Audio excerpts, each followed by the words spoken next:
હું ઘણા બધા વર્ષોથી વિદ્યાર્થીઓને ભણાવું છું, એ કોલેજના હોય કે પછી સ્કૂલના. દરેક વિદ્યાર્થીઓને ઓબ્ઝર્વ કરું છું, રિસર્ચ કરું છું અને સાથે સાથે એવા વિદ્યાર્થીઓનું પણ રિસર્ચ કરું છું કે જે લોકો સફળ થયા છે અને એવા પણ કે જે લોકો સફળ થયા નથી. ઓબ્વિયસલી આપણા માટે મહત્ત્વનું છે કે જે લોકો સફળ થયા છે એમના વિશે વિચારવું, કારણ કે એ સફળ કેવી રીતે થયા છે એ જ મહત્ત્વનું છે, જેનાથી ઇન્સ્પિરેશન મળશે, જે કંઈક શીખવે છે અને કદાચ તમને ઇન્સ્પિરેશન અથવા સફળતા અપાવવા પણ એ વાત જાણવી જરૂરી છે.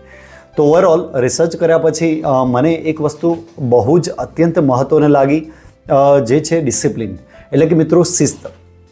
તો ચાલો જાણીએ, આ છે ફક્ત તમારા માટે, સાચી દિશા માટે, તમારા વિકાસ માટે. મિત્રો, તમે મારો આ વિડીયો જોઈ રહ્યા છો તો તમે ઉત્સુક છો અને સફળ થવા પ્રયત્ન કરી રહ્યા છો.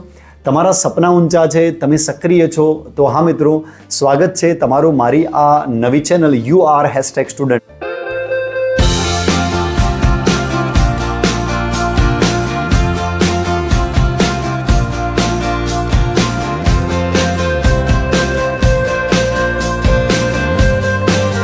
તો હા મિત્રો, હું છું મનીષ મેવાડા. આજે વાત કરીશ ડિસિપ્લિન વિશે, એટલે કે શિસ્ત વિશે. તમે દુનિયાના ટોપ 200 માણસો જોઈ લો કે જેમનો અભ્યાસની ડિગ્રીઓ એટલી બધી ઊંચી નથી, છતાં પણ એ અત્યંત સફળ છે. અને એનું કારણ ભણતર કે અભ્યાસ નથી, પણ ભણતર સાથે અત્યંત મહત્ત્વનું ડિસિપ્લિન છે. તમે જોશો કે બધા જ એકદમ ડિસિપ્લિનમાં હશે તો જ મિત્રો એ સફળ છે. તો ઘણા બધા વિદ્યાર્થીઓ ભણવામાં બહુ જ હોશિયાર છે પણ આગળ પ્રગતિ નથી કરતા. તમે પણ હોશિયાર હશો અથવા સંપૂર્ણ હશો, છતાં પણ કંઈક ને કંઈક ખૂટતું હશે અથવા તમને પરિણામ નહીં મળતું હોય. તો કદાચ તમારા માટે જાણવું જરૂરી છે કે એ વસ્તુ શું છે મિત્રો, જે ખૂટે છે એ છે મિત્રો શિસ્ત, એટલે કે ડિસિપ્લિન છે. સિમ્પલ ભાષામાં, એટલે કે સરળ શબ્દોમાં કહું તો શિસ્ત એ શું છે? તો શિસ્ત એ તમારા વિચારો, લાગણીઓ અને ક્રિયાઓ નિયંત્રિત કરવાની ક્ષમતા છે, એક એબિલિટી છે. તે ધ્યેયો નક્કી કરવા અને તેમની તરફ કામ કરવા વિશે છે, ભલે તે મુશ્કેલ હોય. તો મિત્રો, શિસ્ત એ તમને સંપૂર્ણ હોવા વિશે નથી, એકચ્યુઅલી તમે કેટલા સંપૂર્ણ છો એના વિશે નથી, તમે જીવનમાં સુસંગત કેટલા છો અને સતત કેટલું કાર્ય કરતા રહો છો એના વિશે છે મિત્રો ડિસિપ્લિન. તો આપણે આજે જાણીએ મિત્રો શિસ્ત શા માટે મહત્ત્વપૂર્ણ છે, સફળતા માટે અગત્યની શા માટે છે. તો એકચ્યુઅલી સારું શિસ્ત તમને તમારા લક્ષ્યો હાંસલ કરવામાં, આત્મવિશ્વાસ વધારવામાં, સ્થિતિસ્થાપકતા એટલે કે ફ્લેક્સિબિલિટી વિકસાવવા માટે મદદ કરે છે. શિસ્ત તમને મુશ્કેલીઓ એટલે કે અવરોધો દૂર કરવા, ધ્યાન કેન્દ્રિત કરવા અને વધુ સારા નિર્ણયો લેવામાં પણ મદદ કરે છે. શિસ્ત કેવી રીતે વિકસાવી શકાય, એટલે કે કેવી રીતે મિત્રો આપણે બધા ડિસિપ્લિનમાં રહી શકીએ છીએ, કેવી રીતે ડિસિપ્લિન વિકસાવી શકાય, એના વિશે મિત્રો હું તમને આજે ડિટેલમાં વાત કરીશ. તો હું તમને કેટલીક એવી વાતો આજે કહીશ કે કેવી રીતે શિસ્ત એટલે કે ડિસિપ્લિન આપણે વિકસાવી શકીએ છીએ તેના વિશે છે. મિત્રો ધ્યાનથી સાંભળજો. તો નંબર 1, પહેલા નંબરની વાત છે મિત્રો, તમારા ગોલ સેટ કરો. તમે શું હાંસલ કરવા માગો છો તેને ઓળખો અને કેવી રીતે હાંસલ કરી શકાય તેવી રીતે ગોલ સેટ કરો અને લક્ષ્યો સેટ કરો.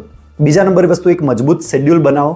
તમારા દિવસ, સપ્તાહ અથવા મહિનાની યોજનાઓ બનાવો અને તમે કેટલું કન્ટિન્યુઅસલી એને ફોલો કરો છો એ ધ્યાન રાખો. નંબર 3, તમારી પ્રગતિને રોજે ટ્રેક કરો. તમે કેટલી પ્રગતિ કરી છે તેને માપતા રહો અને જરૂરિયાત મુજબ સુધારો કરવા યોગ્ય લાગે તો મિત્રો એ સુધારો કરો. નંબર 4, જવાબદાર રહો. ત્યારે તમારા ધ્યેયો મિત્રો અથવા માર્ગદર્શક સાથે શેર કરો અને તેમને કહો કે કદાચ દિશા ચૂકી જાઓ તમે તો તમને યોગ્ય માર્ગે પાછા લાવે. જવાબદાર બનવાની સૂચનાઓ વારંવાર આપતા રહે. 5મા નંબરની વાત છે મિત્રો, તમારી નાની જીતની ઉજવણી જેટલી કરો એટલું સારું છે મિત્રો. તમને એના અંદરથી ઇન્સ્પિરેશન મળશે અને એનો ઉપયોગ કરી શકશો મિત્રો ઇન્સ્પિરેશન માટે. તો મિત્રો, આ બધું જ કરવું એટલું ઇઝી નથી. જે મિત્રો હાલ મેં તમને કહ્યું એ બધું ઇઝીલી ફોલો કરવું ઇઝી નથી, રાઈટ. દરેક વસ્તુમાં અવરોધો આવશે અને એટલું આસાન પણ નહીં થાય. ડિસિપ્લિન કેળવવા માટે કેટલાક અવરોધોને દૂર કરવા પડશે. તો મિત્રો હું એના વિશે પણ થોડીક વાત કરી દઉં. તો તેમાં આવનારા જે અવરોધો છે એને દૂર કરવા વિશે વાત કરીએ તો દરેક કોઈ પણ વસ્તુ સારું મેળવવા કે કરવા જઈએ એટલે મુશ્કેલીઓ કે પડકારો તો આવશે જ. આપણે બધા જ પડકારો, આંચકાઓનો સામનો કરીએ છીએ, પરંતુ આપણે કેવી રીતે પ્રતિભાવ આપીએ છીએ એ બહુ અગત્યનું છે.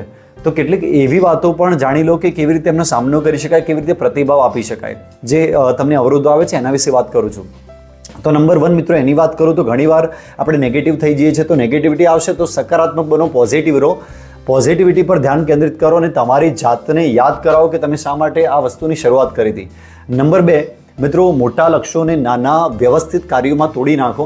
કેમ કે ઘણીવાર આપણે મોટા લક્ષ્યો વિચારવા જઈએ છીએ ત્યારે કામ કરવાની ઈચ્છા ના થાય, બહુ અઘરું લાગે અને એવા વિચારો કે આ નહીં થાય. એટલે મિત્રો શું કરો કે મોટા જે કામ છે ને નાના નાના કાર્યોમાં તોડી અને શરૂઆત કરો. ત્રીજા નંબરની વાત છે મિત્રો, જ્યારે તમને કોઈની મદદની જરૂર પડે છે તો હેલ્પ લો. રાઈટ, તમારા માતા પિતા હોય કે ગુરુજી હોય કે તમે જેને ગાઈડ માનતા હોય એની હેલ્પ લો. ચોથા નંબરની વાત છે મિત્રો, ભૂલોમાંથી શીખો. તમે કંઈ પણ ભૂલ કરો છો તો એ મિત્રો ભૂલ નથી, પણ એમાં શીખવાની તક છે. એમાંથી શીખો અને આગળ પ્રગતિ ફરીથી સુધારી કેવી રીતે કરી શકાય. તો મિત્રો ઓવરઓલ શિસ્ત એક એવી વખતની સિદ્ધિ, એક વખતની સિદ્ધિ નથી, પણ એક સતત પ્રક્રિયા છે. તે ધૈર્યશીલ છે. મિત્રો ધીમે ધીમે તમને મળશે, પુરસ્કારો મળશે, 100% એનાથી મળશે. મિત્રો શિસ્ત સંપૂર્ણ હોવા વિશે નથી, તે સુસંગત અને સતત રહેવા વિશે છે. તો મને આશા છે કે તમને મારો આ વિડીયો ગમ્યો હશે અને તમે ખૂબ જ પોઝિટિવ થયા હશો અને કદાચ એક દિશા પણ મળી છે. તમારા મનમાં રહેલા આવા જ પ્રશ્નો છે જે તમને દુવિધાઓ મૂકે છે, તો મને મેસેજ કરો, કોમેન્ટમાં જણાવો અને તમને ચોક્કસથી રિપ્લાય આપીશ અથવા તમારા પ્રશ્નો ઉપર આવા વિડીયો બનાવીશ. આ વિડીયો માટે સમય આપવા બદલ આભાર. આવા પોઝિટિવ અને સફળતા પ્રાપ્ત કરાવી શકે એવા વિડીયો માટે મારી આ ચેનલ દરરોજ જોતા રહો અને સબસ્ક્રાઇબ કરવાનું ભૂલતા નહીં. તમારા બધા મિત્રોને શેર કરજો. Thank you so much.